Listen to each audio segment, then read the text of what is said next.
Rayalaseema YSR Congress party కంచుకోట, కాంగ్రెస్ పార్టీకి కూడా ఇదివరకు కంచుకోట. తెలుగుదేశం పార్టీ అక్కడే ఎప్పుడూ దెబ్బతింటూ వచ్చింది. రెడ్లని పక్కన పెట్టి సామాజిక న్యాయం పేరుతో బీసీలను ముందుకు తెచ్చినటువంటి జగన్కి రెడ్లే జల్లగొట్టారు.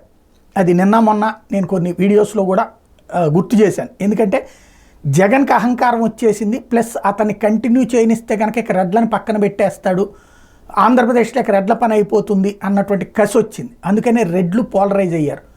ఆ ఇంపాక్టు అక్కడ రాయలసీమలో భారీ దెబ్బ తినడం అన్నటువంటి. ఓవరాల్గా చూసుకుంటే కడప కాస్త కాపాడింది, కర్నూలు కాదు పొమ్మంది, చిత్తూరు చీచి అంటోంది. అదే సందర్భంలో అనంతపురం అసలొద్దంటోంది. టోటల్గా చూస్తే వైఎస్ఆర్ కాంగ్రెస్ పార్టీ పరిస్థితి దారుణమైనటువంటి దెబ్బ రాయలసీమలోనే ఎక్కువగా దెబ్బ తినడం అన్నటువంటిదే. కాస్త కాపాడింది ఇంకా కొంత రాయలసీమే, బట్ ఎక్కువగా దెబ్బతిన్నది రాయలసీమలో కూడా కావడం. 1999 సంవత్సరంలో మాత్రమే ఎన్డీఏగా జట్టు కట్టినప్పుడు 31 సీట్లు సాధించింది ఆ రోజున రాయలసీమలో తెలుగుదేశం పార్టీ బీజేపీ కూటమి.